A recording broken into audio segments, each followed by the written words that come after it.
Hey guys, Miss Parson here. I will be reading you Chapter 8 of Rump. Gold means secrets. I did not know what to do. We needed food. The miller had the food and he wanted gold. I had lots of gold, spun into perfect little coils with my mother's spinning wheel. Spun with magic that Red insisted was dangerous. Where are the rations? Gran asked. I was empty-handed, having thrown away the sack full of sawdust.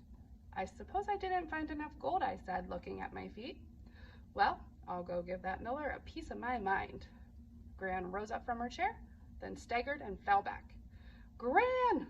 I rushed to her, but she waved me away. Only a dizzy spell. She closed her eyes and took a few breaths. Her hands shook. She needed food. I would have to take some of the gold to Miller. Maybe I could mix the coils with some dirt and other gold flecks and pebbles from the mines. He might not notice the difference. But a dark feeling rose in me.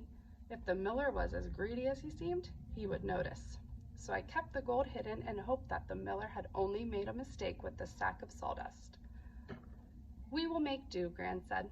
We have the chickens and the goat, so we won't starve. We killed one of our 2 hens. That meat would have to last us until the next rations day. Gran and I ate in silence. Eating the chicken should have been a celebration, a great luxury, but we were both melancholy. My gaze kept wandering over to the spinning wheel and to my bed, where the gold was hidden. Gran followed my gaze. I hope you haven't touched that wheel, she said. You don't know how to work it properly. You could hurt yourself. Did my mother hurt herself, I asked. The question flew out of me without warning. Gran froze with a bit of chicken raised to her mouth. She lowered her hands. Why would you ask such a thing? Why didn't you tell me she was from yonder? Who told you that? Gran asked. Red. Red? Yes, well, her grandmother. What did my mother spin? I asked. Gran stiffened. What did she spin? What do people usually spin? Why, have you? She looked from the wheel back to me. I could see her struggling to try to decide what to say. Your mother spun trouble, she said, and then left it on my hands. Is that how you think of me? I asked, as the trouble she left? Oh, child. Rump, I shouted. My name is Rump. Gran's eyes were shiny with tears. You are my grandson, Rump. I have always loved you. I have always tried to protect you, and I will do my best to protect you now. Do not concern yourself with your mother or her spinning wheel. It will only bring you sorrow. I didn't ask for any more.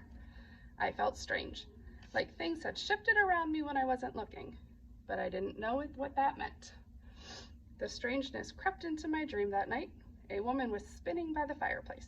She had long black hair and green eyes like mine. I had never seen this woman before, but I knew she was my mother. She was spinning straw into gold. She smiled at the gold at first, and the glittering skeins piled around her feet like a golden pole. But as the pile grew larger, her smile faded. Her spinning slowed and seemed to be difficult, but still she spun. The pile grew and grew and grew, spreading wider, rising higher. When the gold reached my mother's chin, she looked panicked, like she was submerged in water and didn't know how to swim. When it reached her eyes, they were full of fear. Finally, the gold covered her whole head, and I couldn't see her anymore. But the pile of gold still grew. When it reached the ceiling, I woke up. Chapter 8 of Rump.